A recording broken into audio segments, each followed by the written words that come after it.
Recording start করলাম। আজকে সব আসছে না কেন? কি ব্যাপার? ছুটিতে আছে নাকি?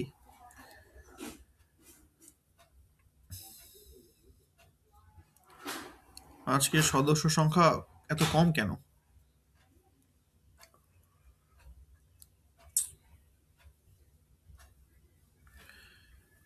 যাক, ঠিক আছে।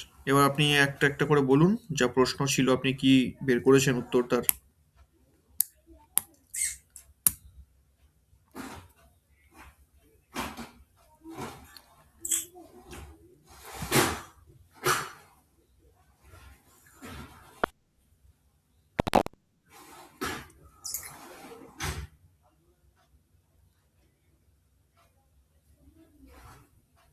আপনার কথা শুনতে পাচ্ছি না কিছু।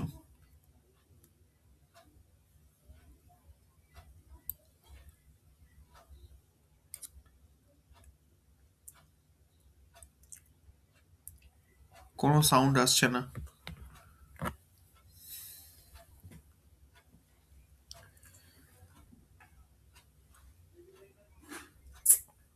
আমার কথা সবাই শুনতে পাচ্ছেন? কি ব্যাপার, আমি কারোর কথা শুনতে পাচ্ছি না কেন?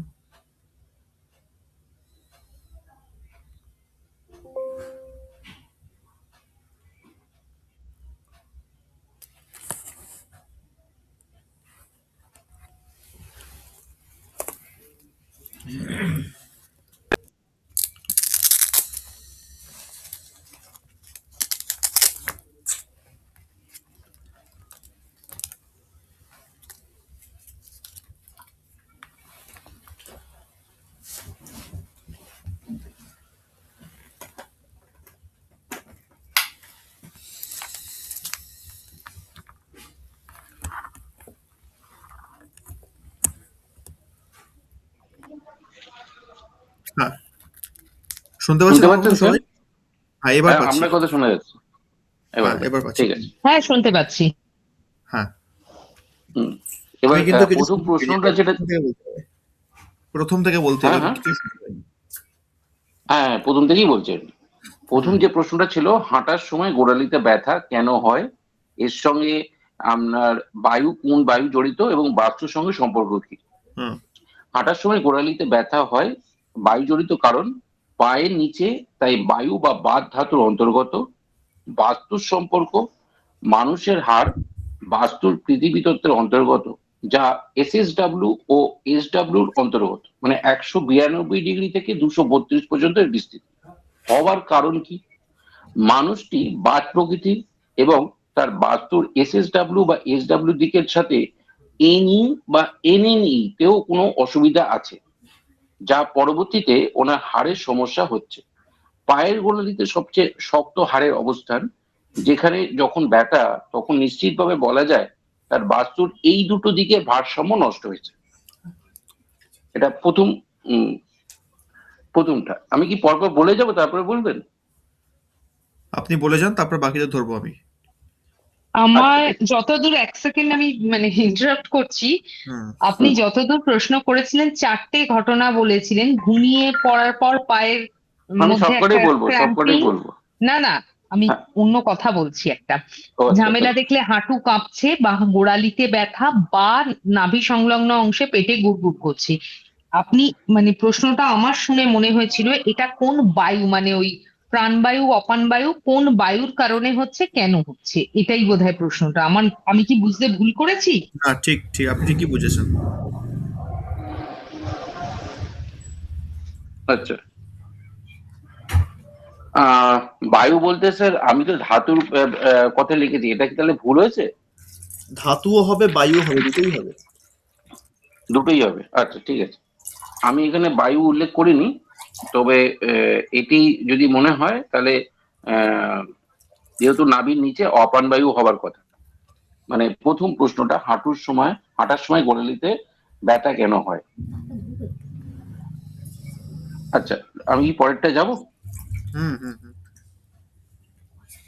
ঘুমানোর সময় পায়ের পেশিতে টান কেন হয়, ব্যাখ্যা। বায়ু জড়িত কারণ, যেহেতু মানুষের পা, তাই এটিও বাত বা বাত ধাতু বা বায়ু ধাতু বা আপান বায়ুর অন্তর্গত। বাস্তুর সম্পর্ক, আমাদের শরীরে 70% জল, এই জলটি রক্তকণিকার মাধ্যমেই আছে।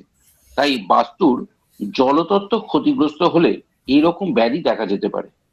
আধুনিক বিজ্ঞানের ভাষায় শরীরে জলের তারতম্য ঘটলে পেশিতে টান অনুভব হয় এবং অনেক সময় মানসিক চিন্তা স্ট্রেস হতেও এই টান অনুভূত হয়।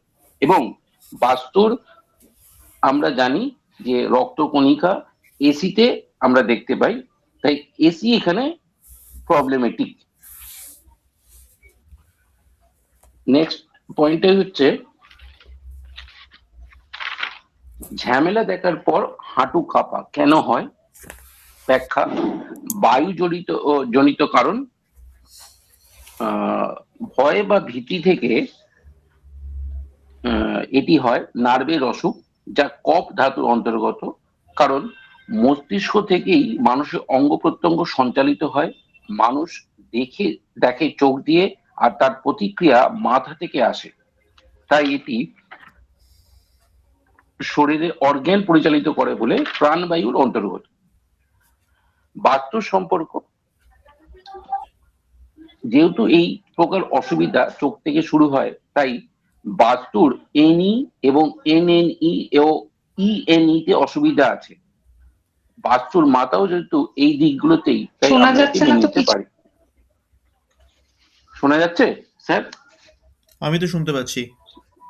আমি লাস্টের হ্যাঁ, পার্টটা শুনতে পেলাম না, এইবার শুনতে আচ্ছা, পাচ্ছি। আমি আবার আরেকবার রিপিট করছি। সেটা হচ্ছে বাস্তুর সম্পর্ক, যেহেতু এই প্রকার অসুবিধা চোখ থেকে শুরু, তাই বাস্তুর এনই এবং এনএনই ও ইএনই তে অসুবিধা আছে। বাস্তুর মাথাও যেহেতু এই দিকগুলোতে, তাই আমরা এটা মেনে নিতে পারি। নেক্সট পয়েন্ট হচ্ছে মাঝে মাঝে পেট ডাকা নাভির চারপাশে কেন হয়? ব্যাখ্যা, বায়ুজনিত কারণ। অনেক সময় আমরা যখন অতিরিক্ত খেয়ে নিই, তখন এরকম ডাক আমরা শুনতে পাই। যেহেতু এটি পেটের জনিত পিত্ত ধাতুর অন্তর্গত এবং জঠরাগ্নি মানে সমান বায়ু এখানে কাজ করছে। ব্যাখ্যা, বাস্তুর সম্পর্ক, আমরা জানি মুখ দিয়ে খাবার খাওয়ার পর খাবারটি যায় স্টমাকে বা লিভারে। এরপর সেটি পরিপাক হয়ে খাদ্যের কণা আমাদের কোষে পৌঁছায়। বাস্তুর এসি বা ব্রহ্মস্থানে কোনো অসুবিধা থাকলে এই রকম অসুবিধার সম্মুখীন হয়। তবে আমার মতে মাঝে মাঝে পেট ডাকা ভালো। Thank you sir. আপনার উত্তম প্রচেষ্টা। আপনি এত সুন্দর একটা বক্তব্য রেডি করেছেন, লিখেছেন, তারপরে যথেষ্ট রিসার্চ করেছেন, তার জন্য অনেক অনেক সাধুবাদ আপনাকে। কিন্তু ধন্যবাদ স্যার। হুম। কিন্তু আমি একটা জিনিস এখানে পরিষ্কার করে দিই। আমি যে প্রবলেমগুলোর কথা আগের দিন ক্লাসে বলেছিলাম, যেটা টাস্ক থাকবে, হুম। প্রবলেমগুলো একদম ঠিকই বলেছেন, যে এই প্রবলেমগুলো আমি বলেছিলাম, এই 4টে সমস্যাই ছিল সেখানে। কিন্তু হুম। এই 4টে সমস্যার মূল কারণ কিন্তু একটাই। যদি বায়ুর কথা বায়ু। যদি বায়ুর কথা হুম। বলি, বায়ুর নামও একটা আসবে। যদি বাস্তু দোষের কথা বলি, বাস্তু দোষও একটাই আসবে। সেখান থেকে এই সমগ্র সমস্যা যতগুলো আলোচনা করলেন, সবার উত্তর হুম। সেই একটা জায়গাকে আইডেন্টিফাই করতে হবে। বায়ু স্যার। জ্ঞান বায়ু। সমস্যাটা তাহলে সমস্যাটা বায়ু, কারণ প্রত্যেকটাই নার্ভের সঙ্গে নার্ভ, এবং পেশিতে টান ধরছে যখন, তখনও নার্ভের ইয়েতে সমস্যা হচ্ছে, নার্ভটা খিঁচুনি হচ্ছে। বা ঝামেলা দেখলে যখন হাঁটু কাঁপছে, তখনও আপনার ব্রেন সিগন্যাল দিচ্ছে আপনার ভয় লাগছে, সেটাও নার্ভের থেকেই একটা কাঁপুনি হচ্ছে। পেট সংলগ্ন অংশে গুড়গুড় বা গোড়ালির কাছে ব্যথা, গোড়ালির কাছে নার্ভটা খুব মানে স্ট্রেসড হচ্ছে, ওভার স্ট্রেসের ফলে গোড়ালিতে ব্যথা হচ্ছে, সেখানেও সেই নার্ভেরই প্রবলেম। পুরো জিনিসটাই আমার মনে হচ্ছে বায়ুর কথা। সঙ্গে হয়তো মানে সমান বায়ু কোনো ক্ষেত্রে থাকতে পারে, পেটের সমস্যার ক্ষেত্রে এই হুম, এই ধরনের, বা অপান বায়ু, কিন্তু বায়ুটাই মূল বিষয় আমার মনে হয়েছে। আচ্ছা, আমি জানি না সঠিক ঠিক কিনা। আছে। যদি আমি আপনার জ্ঞান কিন্তু বায়ুকে ধরেই স্যার চলি। জ্ঞানবায়ু তো গোটা শরীরে, জ্ঞানবায়ুর অবস্থান সমস্ত শরীর, পুরো শরীর। তো সেই জন্য জ্ঞানবায়ুটাই হওয়াটা স্বাভাবিক বলে আমারও মনে হচ্ছে। আচ্ছা, ঠিক আছে, আমি জ্ঞান বায়ুকে ধরেই যদি চলি, তাহলে এবার বাস্তুর সঙ্গে সম্পর্কটা কোথায় আর কোন জায়গার প্রবলেমের জন্য আজকে এই সমস্যা?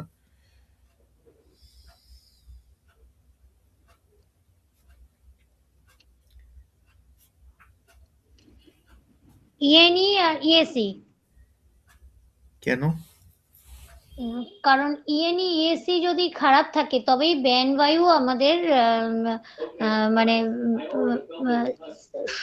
মানে অসম হয়ে যায় এবং তার থেকে এই সমস্যাগুলো আসতে পারে।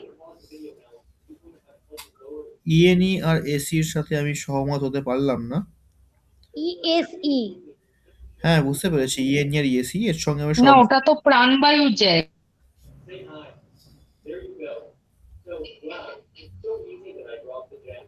স্যার এর আগের উইকে বায়ুতে আপনি যেটা বলেছিলেন যে দিকগুলো, আমি সেটাই লিখেছিলাম। আমি জানি না, আমি ভুল করে হয়তো ভুল লিখে ফেলেছিলাম। না, ব্যানবায়ু আছে ম্যাডাম, ইএনই আর ইএসি তেই আছে, কিন্তু হ্যাঁ, এটা সেটা নয়। আচ্ছা।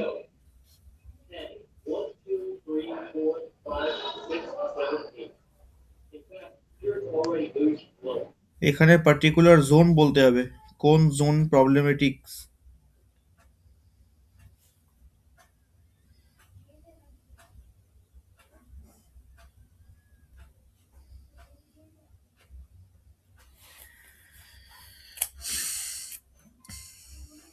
তবে শ্যালিদি যেখানে বলেছেন কাছাকাছি গেছেন, একদম কাছে, মানে ঠিক জায়গায় লক্ষ্যভেদ করতে পারেনি, ঠিক তার পাশে লক্ষ্যভেদ করেছে। স্যার ইস্ট হবে। না,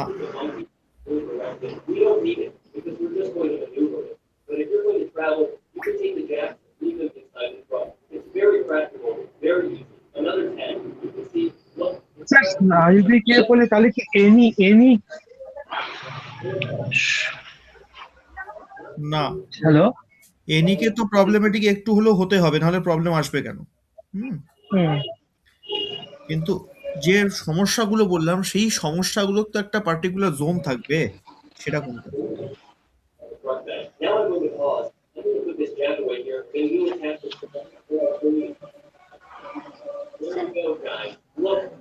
স্যার এনএনই তো মনে হয় খানিকটা যুক্ত আছে। সে তো খানিকটা থাকবেই, ওরা তো নাটের গুরু, ওরা তো থাকতে হবে। কিন্তু পার্টিকুলার ওই সমস্যাগুলোর জন্য পার্টিকুলার জোনটা কোথায়?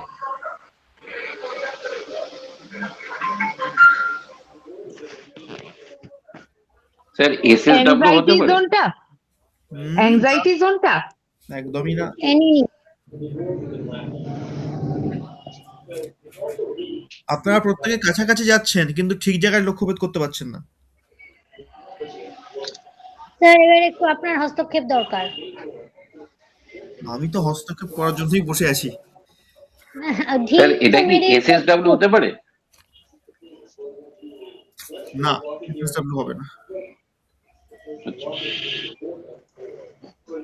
গল ব্লাডার তো মানে গল ব্লাডার আমি ওই অর্থে বলছি না, যেহেতু পেট ডাকার একটা ব্যাপার আছে বা নাভিতে মানে একটা প্রবলেমের ব্যাপার আছে, সেই দিকে দেখতে গেলেও এনএনই আসছে। আবার হাড়ের গঠনের দিকে দেখতে গেলেও এনএনই আসছে। স্যার হ্যাঁ, বলুন। নার্ভের জায়গাটা দেখলে এসি তো এসি এসি হবে স্যার। এনএনই আসছে।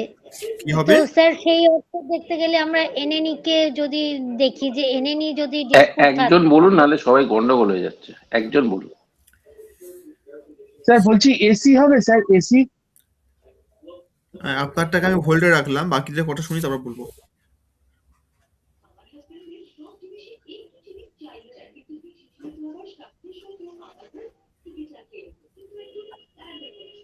হ্যাঁ, বাকিরা কি বলছিলেন, কি মতামত দিচ্ছিলেন শুনলাম না আমি।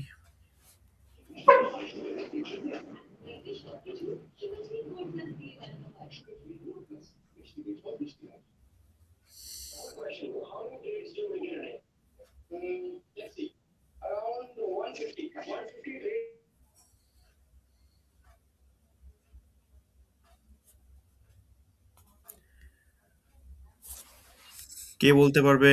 আচ্ছা, এটা কি বাস্তু পুরুষের মানে শরীরের মানে কিভাবে রাখা আছে তার উপর ডিপেন্ড করবে? না। আচ্ছা। স্যার আমার এটা এসি কিরকম বলেছে যে অগ্নিকোণের জন্য এটা হতে পারে। এসি মনে হচ্ছে। আচ্ছা, তাহলে এসি কে নিয়ে ভোট করা যাক যে এসির ওপরে কার কার মত আছে, কারা কারা এসি কে সমর্থন। এসি তো আমি বললাম স্যার প্রথমেই এসি। আপনি এসি কখন বললেন? এসি বললাম তো, আপনি বললেন যে এটা না হবে না এসি। আপনি এসএসডব্লিউ বললেন তো, এসি কখন বললেন? না, এসি আগে বলেছেন, তারপরে আপনি বললে হবে না যখন, তারপরে আমরা বললাম এসএসডব্লিউ। না, আমি ঠিক এসি আছে, এসি আমি শুনি। এসি। আচ্ছা, হুম।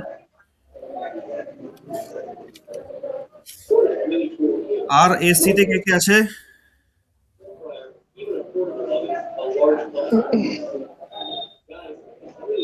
হ্যাঁ স্যার, এসি তো অবশ্যই হবে, কারণ যেখানে যেখানে পেটের এই প্রবলেমটা হতে পারে এসির জন্য, অগ্নিকোণ সমস্যা। খারাপ হলে। আচ্ছা, যারা যারা এসি বলছেন না, এবার কিন্তু প্রত্যেকের কাছে যাবো কি আমি এই ব্যাখ্যা চাইবো যে এসি কেন বলছেন।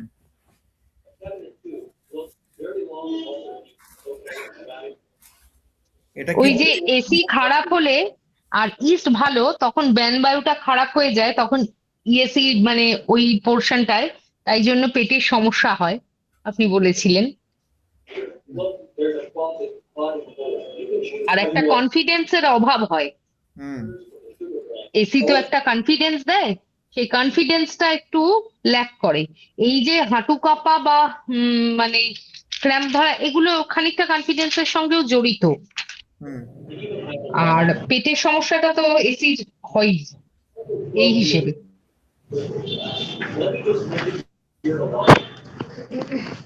স্যার, এসি এসিতে এসি প্রথম যেটা হচ্ছে এসি মানুষের সাহস বৃদ্ধি করে, ঠিক আছে।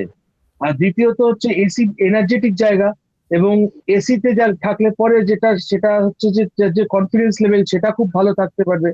এইসব কারণে আমি এসিটা, আমার মনে হচ্ছে এসির জন্য এটা হতে পারে।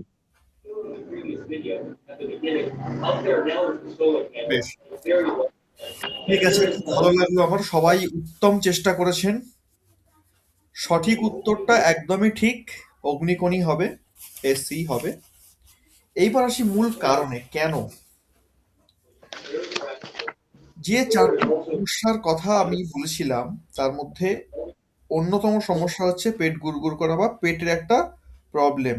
পেট গুড়গুড় করা বা পেট ডাকা ব্যাপারটা তখনই হয় যখন জঠরাগ্নি দুর্বল হয়ে যায়। আর জঠরাগ্নির সঙ্গে তো অগ্নিকণের ডিরেক্ট সম্বন্ধ। যখন খাবার পরিপাক ঠিকঠাক হয় না, রাত্রেবেলায় ঘুমানোর মধ্যে পায়ে টান বা খিঁচ ধরা, এটা কেন হয় না? এটার মূল কারণ হচ্ছে রাত্রেবেলায় বডি আমাদের যে অর্গানগুলো রয়েছে সেগুলোকে ডিটক্স করে। হার্ট, কিডনি, লিভার থেকে শুরু করে যত ছোটখাটো বড়সড় সমস্ত অর্গানকে শরীর রিফাইন করে, পরিষ্কার করে, ব্লাডের মাধ্যম দিয়ে পরিষ্কার করে। আর নর্মালি আমরা দেখতে পাবো যখন এই রাত্রেবেলায় পায়ে ওই খিঁচটা ধরে না, টানটা ধরে, ওই টাইমিংটা হচ্ছে রাত্রি 1টা থেকে 3টের মধ্যে। ওর আগেও খুব একটা বেশি ধরে না, আর ওর পরেও খুব একটা বেশি ধরে না। মানে 99% কেসের ক্ষেত্রে আমরা দেখবো ওই যে পায়ে খিঁচ ধরলো, ওটাই 1টা থেকে 3টের মধ্যে ধরে। এটা ধরে। এর কারণ হচ্ছে রাত্রি 1টা থেকে 3টের মধ্যে আমাদের শরীরের যত ব্লাড আছে, 5 লিটার মতন ব্লাড আছে প্রত্যেকের শরীরেই। তো সেই সম্পূর্ণ ব্লাডটা লিভারের ওপর দিয়ে যায়। অর্থাৎ ওদের তখন রাস্তাটা লিভারের ওপর দিয়ে যাওয়ার জন্য হয়। যেরকম আমাদের দিনের বেলা একটা রুট হয়, রাত্রে আরেকটা রুট হয়, সুবিধা মতন রুটকে ঘুরিয়ে দেওয়া হয়, ঠিক তেমনি শরীরও এই কাজটা করে। শরীর রাত্রেবেলায় লিভারের ওপর দিয়ে তার ব্লাডের রুট বানায়। এর দ্বারা কি হয় না, লিভারটা ডিটক্স হয় ব্লাডের মাধ্যম দিয়ে।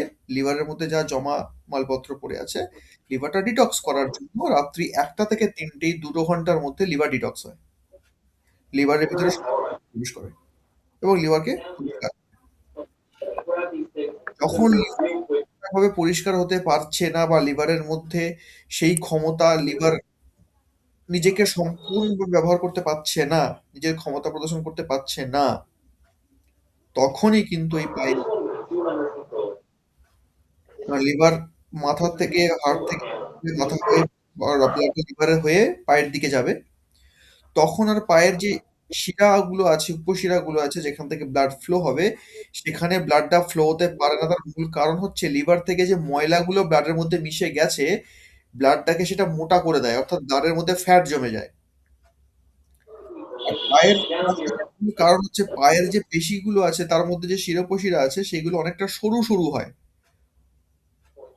উপরে পেশি, আমাদের হাতের মধ্যে শিরা আছে, এগুলো পায়ের থেকে তুলনামূলক একটু চওড়াটে আর কি, মানে এর থিকনেস মোটা, আর পায়ের গুলো থিকনেস ওপরের লেভেলের থেকে একটু কম। যার কারণে ব্লাড যখন ফ্যাটি হয়ে গেল তখন আর পায়ের ওই জায়গা থেকে পাস করতে পারে না, তখনই টানটা লাগে।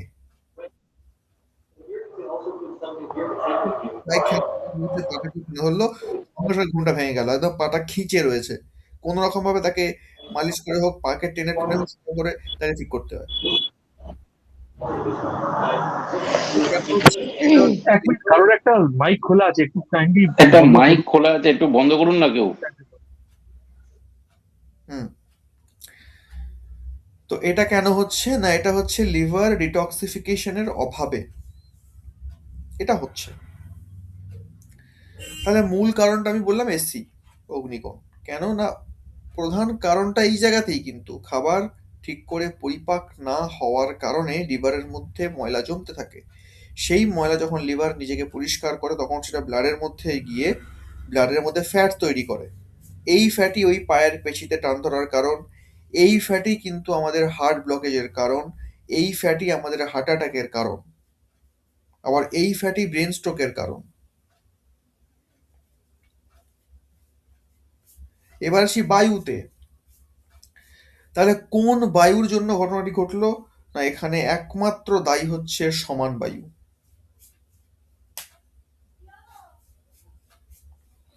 তাহলে বাস্তুর মধ্যে যদি পার্টিকুলার জোনকে দেখি, প্রথমেই নাম আসবে অগ্নিকোণের, অগ্নিকোণের জন্যই এটা হবে। আর যদি বায়ুকে দেখি, বায়ুকে দেখতে গেলে সমান বায়ু আসবে এখানে।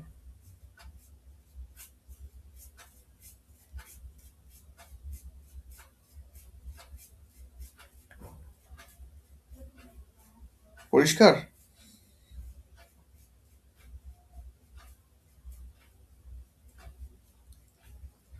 হ্যাঁ, বুঝতে পেরেছি। কিন্তু পায়ে ক্র্যাম্প ধরার জন্য আমাকে একজন ডাক্তারের ডেফিসিয়েন্সি হয়ে গেলে পায়ের পেশিগুলোয় ক্র্যাম্প ধরতে চায়, এটা কি ঠিক না ঠিক হ্যাঁ, নয়? না এটাও ঠিক, এটাও মানে ঠিক। আমি ইনফ্যাক্ট দেখেছি, আমার আমার নিজেরই হতো বলে আমাকে ওষুধটা দিয়েছিলেন ভিটামিন ই খেতে, হ্যাঁ, এবং সেটা খাওয়ার পরে সত্যিই আমার কিন্তু ক্র্যাম্পিংটা কমে গিয়েছিল, হ্যাঁ, এটাও ঠিক। বিশেষত শীতকালে। দেখুন এই বিষয়টা কি জানেন তো, এখন চিকিৎসাটা হয়ে গেছে রোগের চিকিৎসা, মূলের চিকিৎসা হয় না, মানে সিম্পল ভিত্তিক চিকিৎসা যাকে বলে। আমার এই প্রবলেমটা হচ্ছে, আপনি এর ওষুধ দিন, কিন্তু এই প্রবলেমটা কেন হচ্ছে, এর মূল কারণটা কোথায় আছে, সেখানে কিন্তু কোনো রকম কাজ আমরা করি না, আর ডাক্তাররাও করে না। এই প্রবলেমটা হচ্ছে, এটার জন্য এটা হচ্ছে, ব্যাস এই ওষুধ। প্রত্যেকটা শরীরের প্রত্যেকটা অঙ্গের জন্য এক একটা স্পেশালিস্ট বসে আসে, কিন্তু সাইড এফেক্ট আমরা জানি প্রত্যেকটা ওষুধেই, যাই খাই না কেন প্রত্যেকটার কিছু না কিছু সাইড এফেক্ট তো আছেই। তাহলে আমরা একটা প্রবলেম ভালো করার জন্য ওষুধ খাচ্ছি, সেই ওষুধটা গিয়ে তার সাইড এফেক্টের দ্বারা অন্য কোনো প্রবলেম কিন্তু সে নিয়ে আসছে, সে শুরু করছে। আবার সেটাকে ধ্বংস করার জন্য ওষুধ খাচ্ছি, আবার সেই গিয়ে একটা অন্য সৃষ্টি করছে। এভাবেই কিন্তু আমাদের জীবনযাত্রা চলছে। এই জন্য প্রাচীনকালে আয়ুর্বেদ চিকিৎসায় কি করা হতো, না তারা প্রথম ধ্যান দিতই কিন্তু পেটে, জঠরাগ্নিতে। কারণ তাদের কাছে কনসেপ্টটা ক্লিয়ার ছিল যে যত রোগের মূল এই জায়গাটা, তাই যাই হয়ে যাক না কেন একে ঠিক রাখতে হবে। একে ঠিক না করে আমার এর জন্য যে প্রবলেমগুলো শরীরের অন্যান্য জায়গা থেকে আসছে, যতই ওষুধ খাই না কেন ঠিক হবার নয়। ওটা ঠিক হবে তো অন্য একটা আসবে, আবার তাকে ঠিক করবো তো আরো একটা আসবে। এইভাবে এটা কন্টিনিউ চলতেই থাকবে। আর যেটা হচ্ছে এখন, এটাই হচ্ছে বাস্তবে। আমরা প্রধান জিনিসটাকে ধ্যান দিই না, দেখি না। যেমন আজকে আমরা বাস্তু পড়ছি,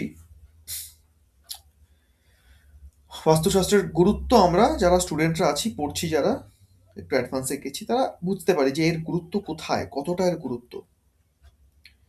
ধরুন আজকের সমাজের মানুষ, এদের মন মানসিকতা এমন একটা জায়গায় পৌঁছে গেছে, আহ, আমি লক্ষ টাকা খরচা করতে পারি, আমি কোটি টাকা খরচা করে একটা বাড়ি বানাতে পারি। আমি কোটি টাকা খরচা করে একটা বাড়ি জায়গা কিনলাম, সেখানে আরো কোটি টাকা খরচা করে একটা বাড়ি বানালাম, তার স্ট্রাকচার রেডি করলাম, সুন্দর ডিজাইন বানালাম, লক্ষাধিক টাকার বেশি আমি সেখানে ফার্নিচার নিয়ে আসলাম। কারণটা কি? কেন? না সেখানে থাকবো বলে, কি না একটু ভালো থাকবো, একটু সুখে থাকবো, পরিবার নিয়ে বসবাস করব, এটার জন্যই না। কিন্তু অথচ মানুষের দুর্ভাগ্য দেখুন কোথায়, সে সারা জীবন পরিশ্রম করে যে যতটুকু টাকা রোজগার করেছে, সেই সমস্ত রোজগারের টাকা সে লুটিয়ে দিল একটা বাড়ি বানানোর জন্য।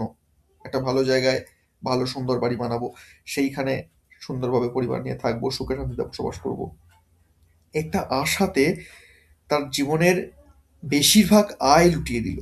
আবার অনেকে তো বেশিরভাগই এখন লোন নিয়ে বাড়ি বানায়, যারা চাকরিজীবী হয় লোন নিয়ে বানাচ্ছে। জীবনের অর্ধেকটা সময় সেই লোনটা শুধতেই তার চলে যায়, অর্ধেকের বেশি সময় চলে যায় লোন শুধতে, বাড়ির ইএমআই দিতে দিতে। অথচ যেটার জন্য বাড়ি বানাচ্ছে, সুখে ভালো থাকার জন্য, শান্তিতে থাকার জন্য, সেটা কে দেবে?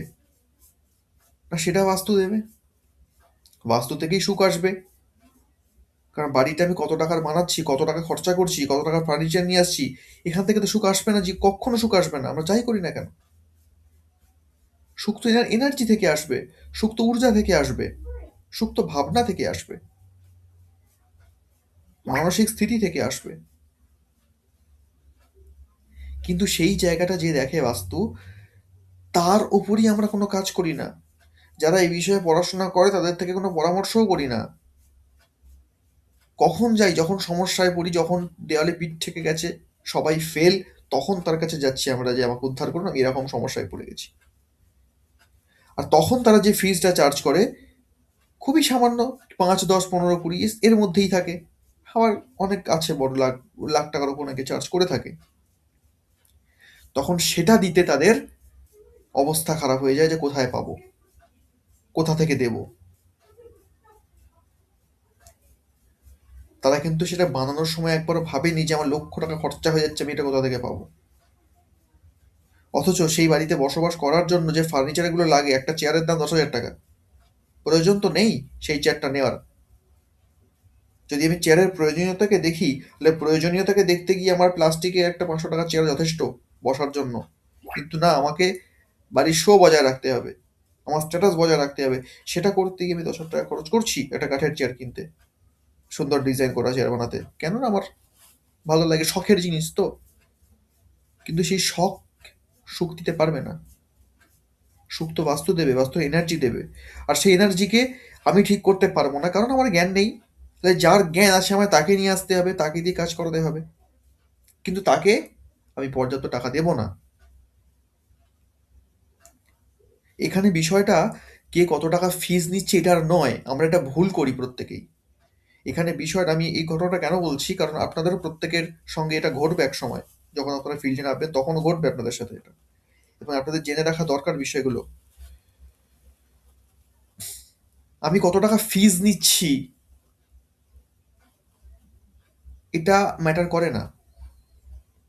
ম্যাটার করে আমি যে টাকাটা দিচ্ছি, ভিজিট হিসাবে দিচ্ছি, সেটা কেন দিচ্ছি, না আমি যে সমস্যায় রয়েছি সেই সমস্যা থেকে বেরোনোর জন্য, বা একটা পথ পাওয়ার জন্য, সুখের পথ। সুখ, শান্তি, এদেরকে কি টাকার সঙ্গে মূল্যায়ন করা যায়, বা এদেরকে কি অর্থের মাধ্যমে কেনা যায়? এত টাকা ভিজিট লাগবে না, ৫০০ টাকাও ভিজিট হয়, ১০০ টাকা, ৫০ টাকাও ভিজিট হয়। কিন্তু সেটা দিয়ে কি সুখ আর শান্তির মূল্যায়ন হয়? হয় না, কোনোদিনই হয় না। তাই এই কর্মের জন্য আপনি যদি লক্ষাধিক টাকাও ফিজ নেন, সেটাও কম, সেটাও কম। হ্যাঁ, এবার নির্ভর করছে যে আপনি ফিজটা নিয়ে করেনটা কি, তার উপরে ডিপেন্ড অনেক কিছু করে, আমি সেদিকে যাচ্ছি না। আজকেই একজন এসেছিল আমার কাছে যে ফিজ নিয়ে কথা বলতে, আমাদেরই স্টুডেন্ট। সে একটু হেনস্থা হয়েছে এই ফিজের ওপরে। তাকে এই ঘটনাক্রম খুলে বলতে গিয়ে আজকে এত বড় একটা কাহিনী বেরোলো যে মানুষ কি চায় সে নিজেও জানে না। আজকে মানুষের স্থিতি এরকম, প্রকৃত শিক্ষা না থাকার কারণে আজকে এই অবস্থা। যদিও সে কি চায় সে নিজেও জানে না। সে আজকে চাইছে একটা জায়গা হবে সুন্দর, রাস্তার ধারে একটা বাড়ি হবে, বড় বাড়ি, ভালো রকম ভাবে বানাবো তাকে, সেখানে শান্তিতে বসবাস করব। কে দেবে সেটা? অর্থ আছে, আমি কিনে ফেললাম, মানিয়েও ফেললাম, তারপর শান্তি তাকে কিনতে পারবো টাকা দিয়ে? সেটা ঊর্জার মাধ্যমেই সম্ভব। আর সেই ঊর্জার জ্ঞান আমার নেই। সেই ঊর্জার জ্ঞান তখন এক্সপার্টেরই আছে, কিন্তু তাকে আমি তো পর্যাপ্ত টাকা দেবো না। ওর পিছনে খরচা করতে আমি নারাজ, ওর পিছনে খরচা করবো না। আর যেটার পিছনে খরচা করার নয় তার পিছনে আমি খরচা করব। এখন মানুষের স্থিতি এরকম। আর এটা, এই যে ঘটনাক্রমটা বললাম মানুষের স্থিতি এরকম, এটাও কিন্তু একটা বাস্তু দোষের কারণেই হয়। আমি ঘটনাটা এই জন্যই বললাম যে সবার মানসিকতা কিন্তু এরকম নয়, কিন্তু বেশিরভাগটাই এরকম। যদিও এটাও কিন্তু একটা দিকের প্রবলেমের জন্যই হয়। এবার আপনারা এই যেরকম রিসার্চ করে অগ্নিকোণটাকে বের করলেন, এই ঘটনাটা যে বললাম এটাকে রিসার্চ করে বের করুন তো কোন দিকটা হতে পারে।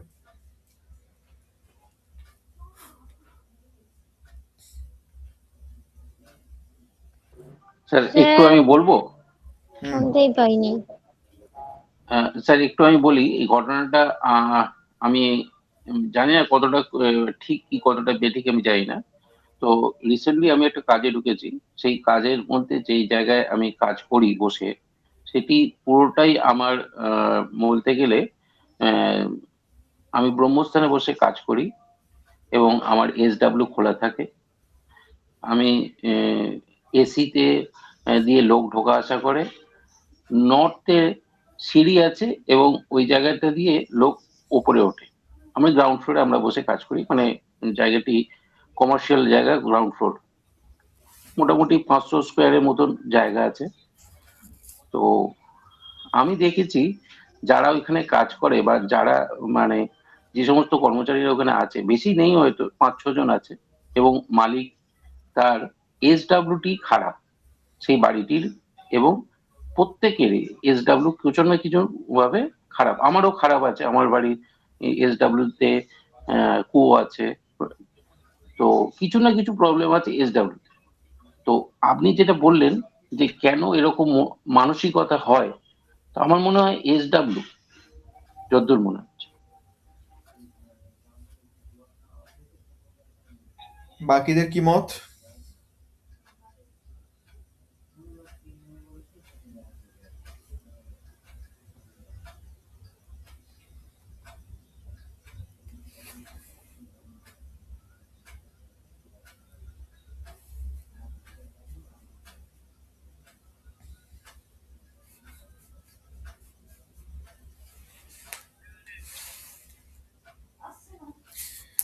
বাকিদের কি মত? স্যার এত গাড়ি যাচ্ছিল আমি প্রশ্নটাই ঠিক মতো শুনিনি। আচ্ছা, প্রশ্নটা বলতে গেলে এখন আপনাকে কাহিনী বলতে হবে, আমি একটু পরে বলছি আবার। না স্যার, না স্যার, না বললেও হবে, পরে রেকর্ডিং আমি শুনে নেব। বেশ বেশ। মানে মানে এখনো উনি উত্তর দেবেন না, এটাই হলো।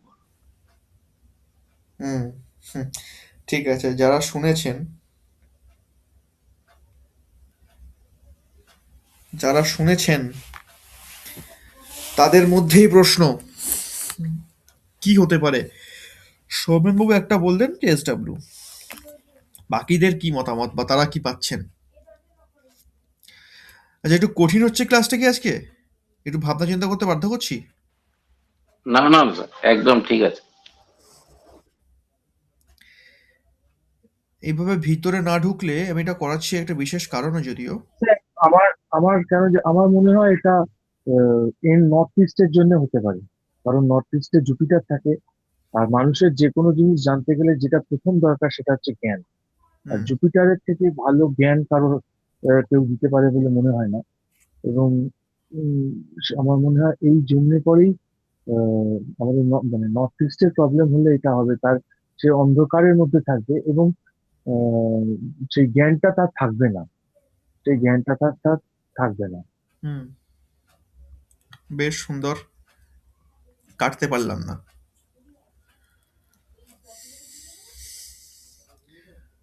প্রবলবাবু একদম প্রত্যেকটা বারই ছক্কা মারছে, খুব ভালো।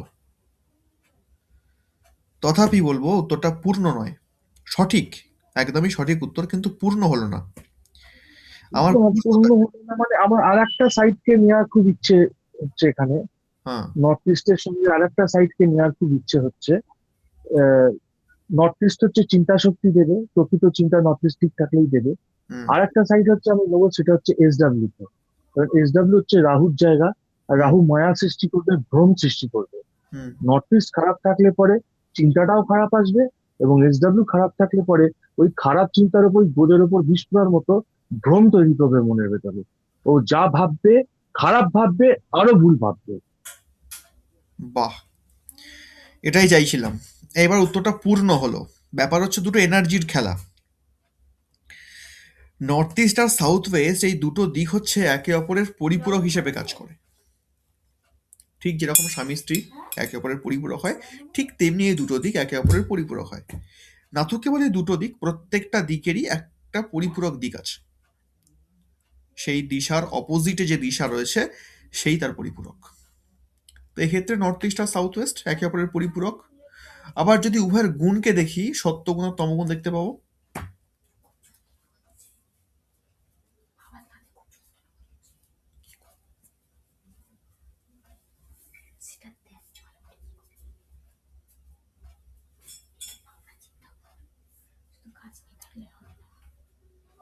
স্যার তাহলে তো প্রবলবাবু যা বক্তব্য রাখলেন, একদিকে বৃহস্পতি একদিকে রাহু, তাহলে তো গুরুচণ্ডালের দোষ হয়ে গেল। দোষটা ওভাবে হয় না। বিষয়টা হচ্ছে, যখনই সাউথ ওয়েস্টের এনার্জি বেশি হবে, নর্থ ইস্টের এনার্জি কম হবে, তখনই ব্যক্তির মধ্যে ভাবনা চিন্তাগুলো এই ধরনের আসবে। আবার যখন সাউথ একদম ওয়েস্টের একদম। এনার্জি ডাউন হবে, নর্থ ইস্টের এনার্জি বেশি হবে, তখন সেই ব্যক্তির মধ্যে সদ্ভাবনা আসবে, ধার্মিক ভাবনা চিন্তা আসবে, আধ্যাত্মিকতার দিকে সে প্রবেশ করবে। এটা হলো ফ্যাক্ট। কেমন? তো মানুষের চিন্তা ভাবনা নিয়ে যখনই আমরা কাজ করব, তখনই এই দুটো দিককে আগে দেখব। কিন্তু চিন্তা ভাবনার আরো দিক রয়েছে, এই দুটো দিকই নয়। নর্থ ইস্ট তো মস্তিষ্ক মাত্র, কিন্তু মস্তিষ্ককেও তো ভাবতে হবে কোনো বিষয় নিয়ে। সেই বিষয়টা কোথায়? না, সেই বিষয়টা হচ্ছে বাকি 15টা দিক। যেমন ওভার থিঙ্কিং। অনেক মানুষ আছে যারা খুব বেশি চিন্তা করে। ওভার থিঙ্কিং এই টার্মটা আমরা এখন প্রায় প্রত্যেকেই শুনেছি। বিশেষ করে আজকের যুব সমাজ এই ওভার থিঙ্কিং রোগটাতে ভালো রকম ভুগছে। বলতে পারবো যে ওভার থিঙ্কিংটা কোথা থেকে আসছে? স্যার এনি এটা থেকেই বায়ু আসবে। কোণ থেকে, স্যার ওভার থিঙ্কিংটা বায়ু কোণ থেকে আসতে পারে। না,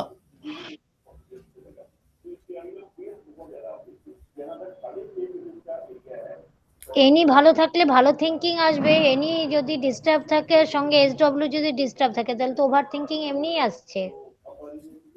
ওভার থিঙ্কিং সেটা পজিটিভও হতে পারে, সেটা নেগেটিভও হতে পারে। নেগেটিভও হতে পারে। ওভার থিঙ্কিং মানে বেশি ভাবনা চিন্তা করা, কোনো একটা বিষয় নিয়ে বেশি ভাবনা চিন্তা করা। কিন্তু ওভার থিঙ্কিং যদি ভালো হয়, সেটাও ক্ষতিকর।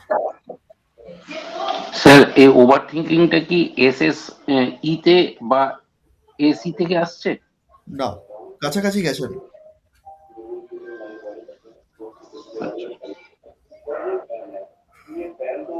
ইএসি? এবার তো 16 দিক বলবেন এভাবে।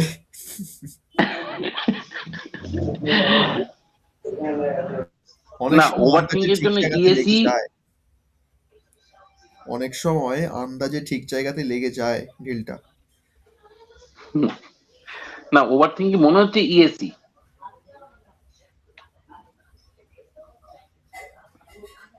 আচ্ছা, ঠিক আছে, কেন মনে হচ্ছে পরে শুনছি, বাকিদের মতামতটা শুনি আগে।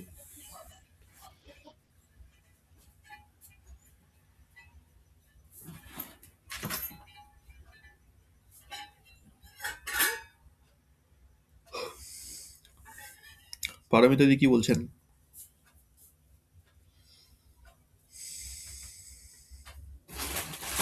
না স্যার, এই মুহূর্তে মাথায় আসছে না, চিন্তা করছি।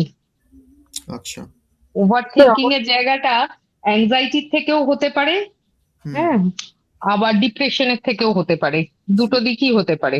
হুম এবার ভালো করে এবার দেখুন, কোন, বিষয়টা আমাদের বুঝতে হ্যাঁ, হবে যে ওভার থিঙ্কিং আচ্ছা, এর জায়গা অ্যানজাইটিও হতে পারে, আবার ডিপ্রেশনও হতে পারে না। কেন না? কারণ ডিপ্রেশনটা কিন্তু ওভার থিঙ্কিং না। ডিপ্রেশনটা হচ্ছে কোনো একটা বিষয় নিয়ে সে ডিপ্রেসড হয়ে আছে, সে ওই ডিপ্রেশন থেকে বেরোতে পারছে না, তাহলে বেরোতে না পারলে ওভার থিঙ্কিং কি করে হবে? সে ওইটুকু চিন্তা ভাবনার মধ্যেই তাকে কুড়ে কুড়ে খাচ্ছে চিন্তা ভাবনাটি। আর ওভার থিঙ্কিং মানে হচ্ছে সে সেই চিন্তা ভাবনার মধ্যে দিয়ে এগিয়ে যাচ্ছে, বারবার যে সে একই চিন্তা করছে এমনটা কিন্তু নয়। ওভার থিঙ্কিং মানে বারবার একই বিষয় চিন্তা করবে এমনটা কিন্তু নয়, বারবার অনেকগুলো বিষয় নিয়ে সে ভাবতে পারে। আর এটাকে ডিপ্রেশন বলেন, ওভার থিঙ্কিংটা ডিপ্রেশনের মধ্যে পড়ে না।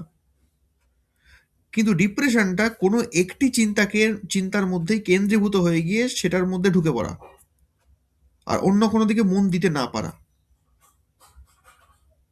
এটা হচ্ছে ডিপ্রেশন।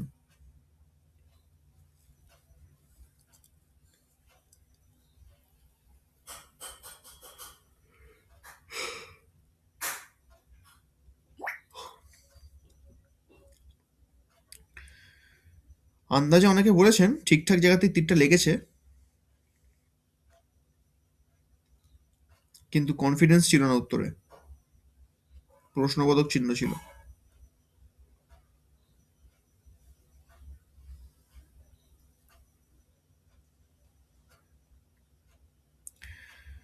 বাপ্পা চক্রবর্তী,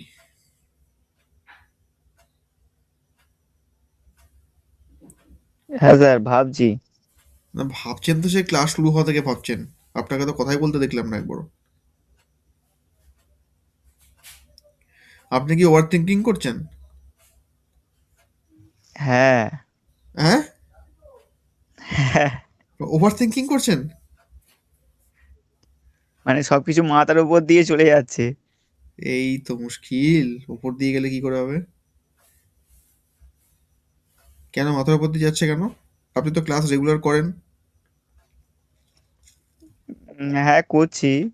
হ্যাঁ, মাঝখানে কয়েকটা ক্লাস করা হয়নি।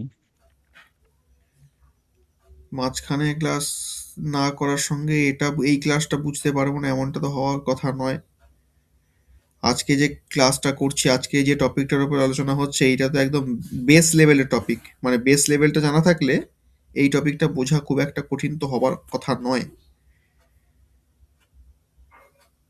গত সপ্তাহ বলুন বা তার আগে 2-3 সপ্তাহ যদি আমি ধরে নিই 2-3টে ক্লাসের কথা, তো সেগুলোর সঙ্গে আজকের ক্লাসের কি খুব মিল আছে? স্যার ওয়েস্ট হতে পারে, স্যার ওয়েস্টও তো হতে পারে। না। স্যার মিল আছে, অমিলটা নেই, এটাই বলুন। হ্যাঁ, মিল তো অবশ্যই থাকবে, কিন্তু আগের ক্লাস 2-3টে ক্লাস মিস করে গেলে এটা বুঝতে অসুবিধা হতে পারে। না স্যার। বাপ্পা বাবু, পড়াশোনা হচ্ছে না ঠিকভাবে? একটা মানুষ যদি কনফিডেন্ট না হয় তখন কি সে ওভার থিঙ্কিং করতে পারে? না, ওভার থিঙ্কিং, কনফিডেন্সের অভাব। কনফিডেন্সের অভাবে ওভার থিঙ্কিং হয় না। আচ্ছা, যাদের অনেকে, আমি এরকম পেশেন্ট দেখেছি যাদের কনফিডেন্স লেভেল প্রচন্ড হাই, তথাপি ওভার থিঙ্কিং করে।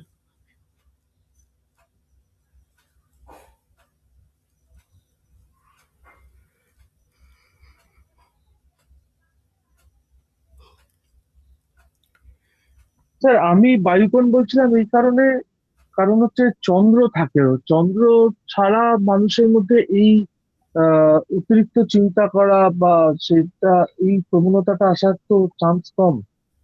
সেই জন্য আমি নর্থ ওয়েস্টটাকে ধরছিলাম। কিন্তু নর্থ ওয়েস্ট তো নিউট্রাল জোন, আমাকে তো জোনটাও দেখতে হবে। হ্যাঁ, হ্যাঁ নিউট্রাল জোন। আমি ওই জন্য নর্থ ওয়েস্টকে ধরছিলাম, যে চন্দ্র ছাড়া মানুষের এই যে চন্দ্র যাদের পীড়িত হয় তাদের চিন্তা, অতিরিক্ত চিন্তা করা, এ করা, এই জিনিস প্রবণতাটা দেখা যায়। আমি সেই জন্যই বলছিলাম।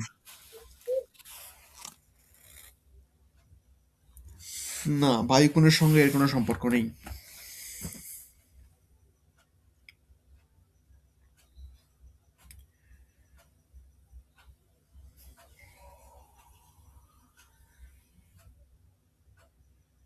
হচ্ছে না। দু একজন কিন্তু উত্তরটা ঠিক দিয়েছেন, আমি এখনো বলছি আন্দাজে, কিন্তু ঠিক জায়গায় লেগেছে।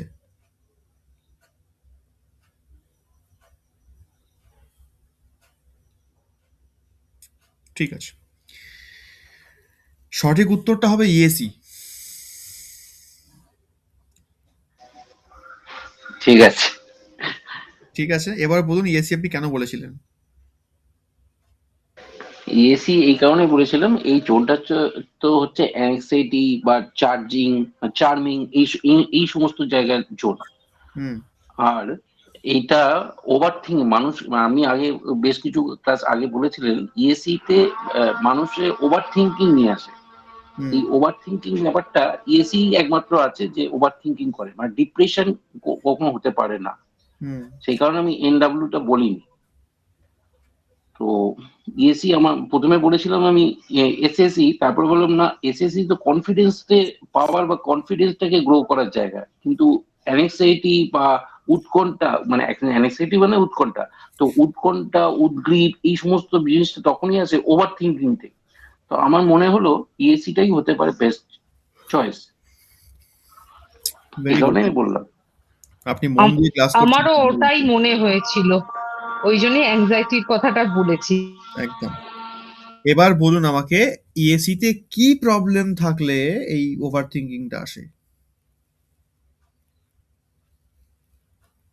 ইএসি তে বেডরুম থাকতে যে পারে। প্রবলেমটা, ইএসি তে টয়লেট থাকতে পারে, গেট থাকতে পারে, কারণ ইএসি তে তো টয়লেট করার কথা ইএসি বলাই হয়েছে, তো টয়লেট করলে প্রবলেম কেন? বেডরুম না, থাকলে প্রবলেম। বেডরুম থাকলেও হতে পারে, ঠাকুরঘর থাকলে হতে পারে, গেট বেডরুম থাকলে হতে পারে, মানে সদর বেডরুম দরজা থাকলে যদি থাকে। অ্যাংজাইটি হবে, আর গেট থাকলে চুরিচামারি হবে। অ্যাংজাইটিও গেট থাকলে হয়। হুম।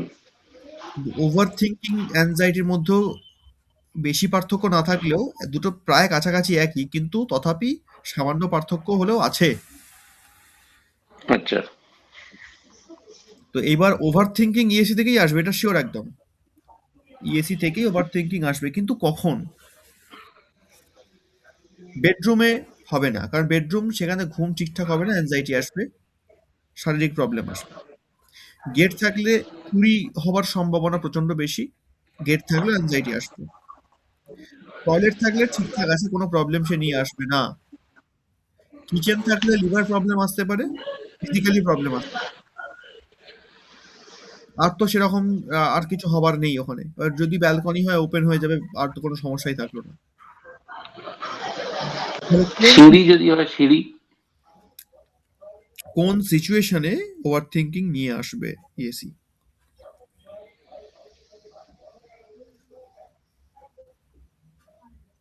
তো ওভার সেটা তো থিঙ্কিং কিছু নিয়ে ডিপেন্ড আসবে। করবে কি জিনিস নিয়ে এসে খুব চিন্তা ভাবনা করছে সেটা নিয়ে।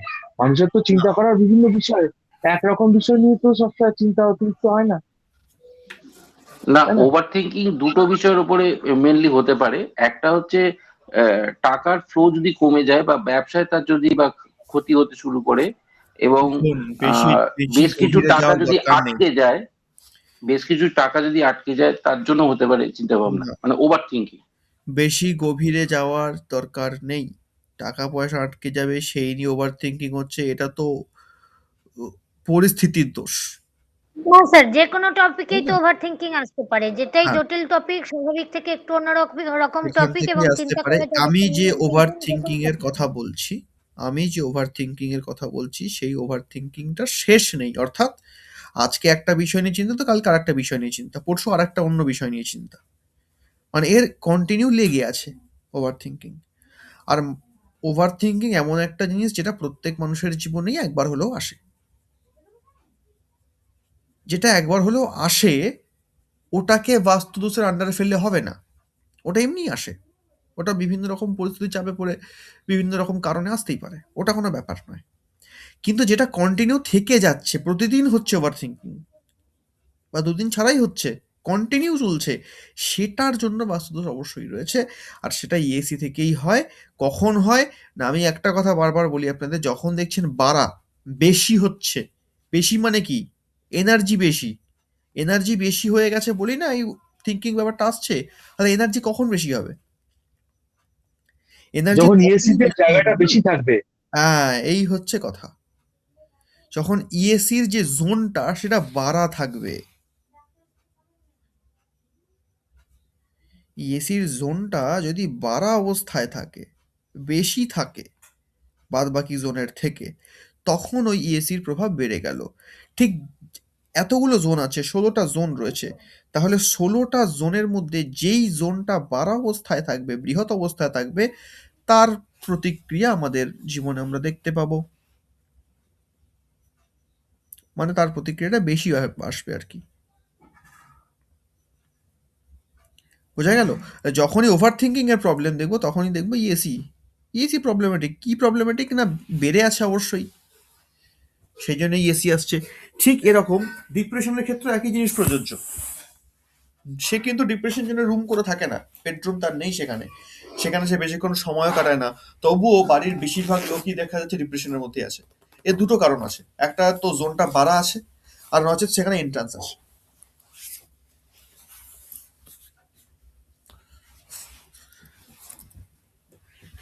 এইভাবে কিন্তু আমরা এগুলো আমাদের একটা বিরাট শিক্ষা। আমরা কিন্তু এই প্রবলেমগুলোকে সিমটম মনে করে বা সিমটমের মতন ইউজ করে অস্ত্র বানিয়ে আমরা কিন্তু বাড়ি না দেখেও সেই বাড়িতে কি কি প্রবলেম থাকতে পারে একটা নিজেদের মনের মধ্যে ছক কিন্তু বানিয়ে ফেলতেই পারি, তাই না? একদম হোমিওপ্যাথি চিকিৎসার মতন। আগে তার প্রবলেম শুনুন, সে কি বলতে চাইছে, তার কি কি সমস্যা হচ্ছে, তারপর তার প্রবলেমটাকে আপনি তত্ত্বের সঙ্গে মেলান, বিভিন্ন জোনের সঙ্গে মেলান, যে কে এই সমস্যা নিয়ে আসতে পারে, কার জন্য এই সমস্যা হচ্ছে, কে দায়ী, কোন জোন দায়ী, তখন তাকে সেটা বলুন যে আপনার এই জায়গায় কি এই জিনিসটা হয়ে আছে। যদি আপনার ডায়াগনোস মানে আপনি যদি ঠিকঠাক ধরতে পারেন বিষয়টা, তাহলে প্র্যাকটিস করতে করতে দেখবেন আপনি পেকে গেছেন।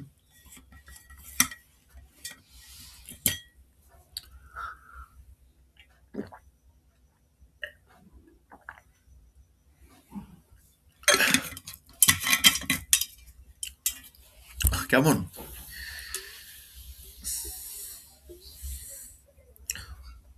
বোঝাতে পারলাম বিষয়টা? ঠিক বলেছেন স্যার। আমাদেরকে এভাবে ডায়াগনোসিস করতে হবে, কি বলছে সেই ব্যক্তি, তার প্রবলেমটা কি, কেন হতে পারে সেই প্রবলেমটা, কোথা থেকে আসছে, সেই ব্যক্তির সঙ্গে তার জোনটাকে মেলাবার চেষ্টা করা। এটা একটা রিসার্চমূলক কাজ, কিন্তু অত্যন্ত ফলদায়ী। আর এটা আমি বেশি করে আপনাদের করতে বলছি তার কারণ আমি নিজে এটা করি, আর এটার করার মাধ্যম দিয়ে অনেক কিছু পেয়েছি যেটা পুস্তকের বাইরে, অনেক কিছু। এক নম্বর তো কেস স্টাডি আপনি প্রচুর পাবেন, যত আপনি কেস স্টাডি করবেন না তত নিত্য নতুন জিনিস জানতে পারবেন।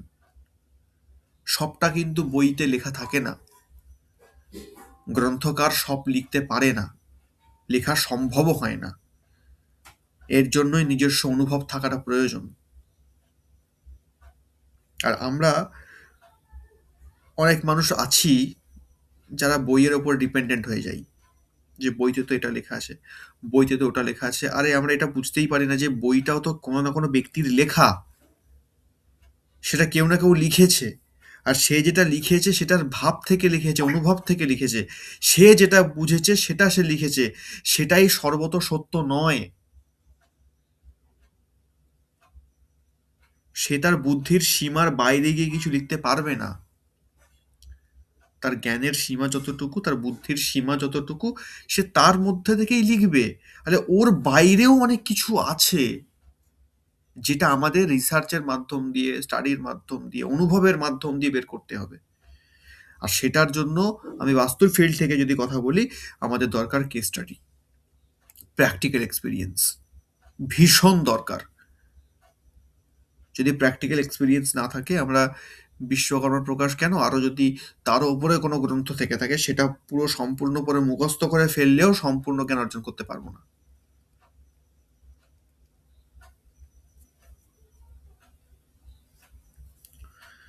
কারণ যুগের সঙ্গে সবকিছুর পরিবর্তন ঘটে।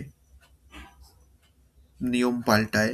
বিশ্বকর্মা প্রকাশ যখন লেখা হয়েছিল তখন সমাজ অন্যরকম ছিল, অন্যরকম নিয়ম তখন চলতো, মানুষের ভাবনা চিন্তা শিক্ষা প্রবৃত্তি সমস্ত কিছু আলাদা রকম ছিল। সেই সময়কে মাথায় রেখে কিন্তু এই গ্রন্থ রচনা করা হয়েছে। তাহলে ওই গ্রন্থ কেন, যে কোনো ধর্মগ্রন্থ যে কোনো গ্রন্থকে যদি আমরা পাই টু পাই ফলো করতে যাই আমরা কিন্তু ফলো করতে পারবো না, কারণ সেই যুগটা বর্তমানে নেই। অতএব আমাদেরকে তো যুগের সঙ্গে তাল মেলাতে হবে। এর জন্য দরকার রিসার্চ, যে আমি যুগের সঙ্গে তাল মিলিয়ে চলবো, অথচ ধর্মপথেই চলবো, যেরকম চলতে বলেছে সেরকম ভাবেই চলবো। সেটা কিভাবে? এর জন্য প্র্যাকটিক্যাল, এর জন্য কেস স্টাডি।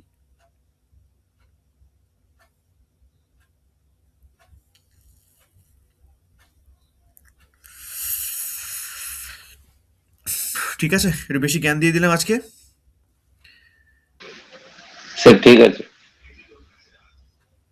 বাস একদম ঠিক আছে। স্যার ক্লাস কটায় শেষ হবে? ক্লাস শেষ হয়ে এই গেছে। রে, আচ্ছা, সরি স্যার, আপনি একটু বলবেন কেন হাসছেন? না সময় অনুযায়ী আপনি বলছেন তো সেই কারণে। না, অ্যাকচুয়ালি রান্না আউট তো একটা ব্যাপার না, আমাদের জন্য অনেকেই খাবারের জন্য অপেক্ষা করে। আমাদের যেহেতু হাউস ওয়াইফ, আপনার রান্না করি আর দিই সঙ্গে সঙ্গে, সেই জন্যই জিজ্ঞাসা না করলাম। না, রান্নাটা একটা ব্যাপার বললে হবে না, এটা বড় ব্যাপার, সব থেকে বড় ব্যাপার এটাই, এটার জন্যই জগৎ চলছে। হ্যাঁ, পেট পুজো।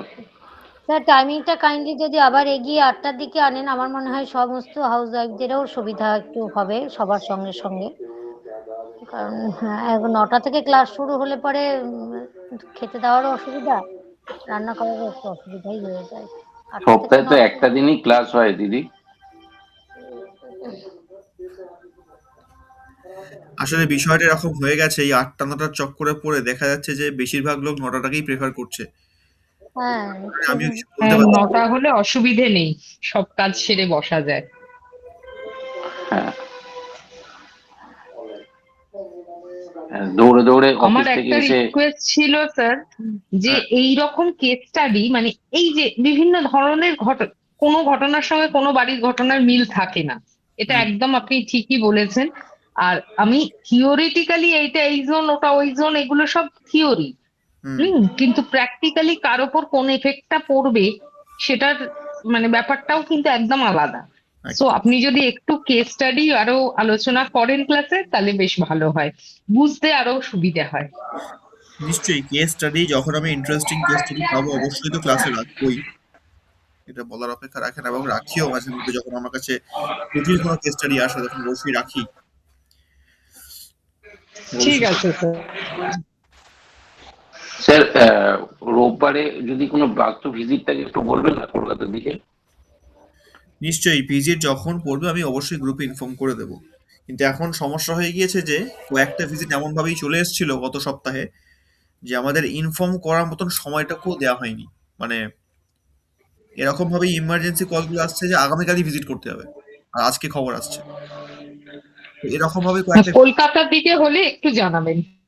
নিশ্চয়ই আগে থেকে যদি আমাদের কাছে খবর আসে, বুকিং চলে আসে, আমরা অবশ্যই গ্রুপে ইনফর্ম করবো, কেমন? আর অফলাইন ক্লাসটার বিষয়ে আমি ভাবছি, যেটা খুব শিগগিরই অ্যারেঞ্জ করার চিন্তা ভাবনা চলছে। সেটা তো এই মাসে আর হবে না, ফেব্রুয়ারিতে হলেও হতে পারে। না, ফেব্রুয়ারিতে হবে না, হলে মার্চ বা এপ্রিল এই সময় যাবে। ও আচ্ছা। হুম, কারণ ওটা একটা, মার্চের লাস্ট দিকটায় করবেন না স্যার, কারণ থাকবো না। আচ্ছা আচ্ছা, মার্চের এন্ডটা মানে একদম ওই 25-26 থেকে ওই তাহলে এপ্রিল, লাস্ট তাহলে এন্ডটা এপ্রিলেই চলে করবেন না। যাবে ব্যাপারটা। মার্চের মাঝামাঝি হলে কোনো সমস্যা নেই, মানে ঠিক আছে, 20 আমরা তারিখের দেখছি আগে হলে কবে, কোনো সমস্যা নেই। কবে কি মানে সমাধান করা যায় বা না আগে তো দোল আছে। করা যায়, কারণ এটা ব্যবস্থা করতে তো একটা সময় লাগবে, সময় সাপেক্ষ ব্যাপার আছে। মানে এত বড় একটা বড় প্রোগ্রাম, তো সেক্ষেত্রে একটা বিরাট প্রস্তুতি থাকা দরকার। এবার আমার ইচ্ছে আছে ওই অনুষ্ঠানের দিনে আমি শুধুমাত্র বাস্তু না, বাস্তু আছে, অ্যাস্ট্রো আছে, যোগা আছে, বেদ আছে, পৌরোহিত্য আছে, আরো যত ডিপার্টমেন্ট আছে আমাদের সবাইকে একসঙ্গে একসাথে নিচে নিয়ে আসার ইচ্ছেও আছে। বাহ, খুব ভালো খুব ভালো।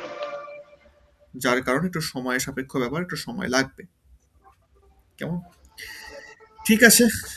আর বইটি যাদের যাদের লাগবে একটু আগে থেকে আপনারা অর্ডার দিয়ে দিলে আমাদের সুবিধা হয়। স্যার অর্ডার দেওয়ার আগে স্যার একটা কথা গ্রুপে একবার তো জিজ্ঞেস করে নিই। লিখেছি, হ্যাঁ, আর কি করতে হবে? কি করতে হবে বলতে স্যার বইটির মূল্য এখনো পর্যন্ত নির্ধারণ হয়নি, তবে আনুমানিক যেটা আমার মনে হয় ওটা 500 বা 550 এরকম কিছু একটা জায়গায় চলে যাবে। বুঝতে পেরেছি, কেমন? ঠিক আছে। স্যার বইটি কি মানে আমি যে আরেকবার জিজ্ঞেস করি, সে পেপার ব্যাগ হবে না হার্ড ব্যাগ হবে, সেটা একটু বললে ভালো হতো। ওটা আপনি ওনার সঙ্গে কথা বলে আর নিলে একটু সুবিধা হয়, কারণ ওটা উনিই দেখছেন আমি বিষয়। কি আচ্ছা ঠিক আছে ঠিক আছে ঠিক আছে ঠিক আছে। আচ্ছা আর একটা জিনিস স্যার, হ্যাঁ, আমাদের এই বাস্তু সংক্রান্ত ব্যাপারে আমরা জানি যে আহ, যন্ত্র তন্ত্র এবং মন্ত্র নিয়ে বাস্তুর মধ্যে সেটা আছে। তো আমরা কি কোনো ইনস্ট্রুমেন্ট আমরা কি মানে ব্যবহার করতে পারি, বা আমরা কি জানতে পারি এই ইনস্ট্রুমেন্ট গুলো? অনেক ইনস্ট্রুমেন্ট, জায়গায় অনেক রকম ইনস্ট্রুমেন্ট আমরা ব্যবহার দেখছি, সেই কারণে হ্যাঁ, জানতে চাইছি। ইনস্ট্রুমেন্ট ব্যবহার আছে তো, অবশ্যই দেখানো হবে। তার মধ্যে অন্যতম অরা স্ক্যানার। আচ্ছা, ওই দুটো তার দিয়ে? ওটা তার না, ওটার কাজ আছে, আচ্ছা দেখাবো। আমি অফলাইন ক্লাসটা ওই জন্য আয়োজন করার চেষ্টা করছি। আমরা যেরকম অরা স্ক্যানার দেখছি এত টাকা দাম, ওই জিনিসটা হুম আমরা বাড়িতেও বানাতে পারি যদি চাই। আচ্ছা কেমন? পুরোটাই তামার খেলা। আচ্ছা তামা ধাতুটা যে কতটা আচ্ছা প্রভাবশালী, পুরোটাই তামার খেলা। হুম। যদি কখনো সময় সুযোগ হয় আমি অবশ্যই হাতে প্র্যাকটিক্যালি করে দেখাতে পারবো, আশা করি। হুম। আচ্ছা মানে ওটা কি পুরোটাই কি তামার, মানে ওটা কত ইঞ্চি এরকম কিছু ব্যাপার থাকে? হ্যাঁ, মানে আমি ওটা দেখেছি বেশিরভাগ বেশিরভাগ জায়গায় যারা বাস্তু নিয়ে কাজ করছে তাদের সঙ্গে আমি মানে তাদের আমি আর কি দেখেছি, তারা ওইটা নিয়ে না মানে বাড়িতে বিভিন্ন যাচ্ছে এবং ওই ওই ওই জিনিসটা সোজা হয়ে দাঁড় করাচ্ছে, তারপরে সেটা ঘুরছে চারদিকে। হুম। ওটা ওরা স্ক্যান করে, মানে এনার্জিকে স্ক্যান করে। ওর কাজ মানে এনার্জিকে হুম স্ক্যান করে বলতে পারে যে এটা পজিটিভ না নেগেটিভ, ওটাই ওর কাজ। ওর মধ্যে কিছু ইলেকট্রোম্যাগনেটিক স্যার ফিল্ড থাকে। তামার আচ্ছা তামা হচ্ছে আমাদের এই মানে ভূজগতের আর কি মর্তের সব থেকে বড় এনার্জি ডিটেক্টর, তামা ধাতু। কেমন? আচ্ছা এবং তার সঙ্গে স্যাটেলাইট কানেকশন থেকে শুরু করে সূর্যালোকের কিছু কানেকশন দিয়ে আর্থ ম্যাগনেটিক ফিল্ডকে জুড়ে দিয়ে একটা যন্ত্র বানানো হয়। তার নাম ও scanner। আচ্ছা, মানে এটা কি আপনারা স্যার তৈরি করছেন মানে এইরকম বাইরে তৈরি ডিভাইস? করছি না, কারণ তৈরি করতে গেলে একটা বিশাল কষ্ট পড়ে যাবে। সেই সামর্থ্য এখনো হয়নি আমাদের তৈরি করার মতন। তৈরি করছি না এখন।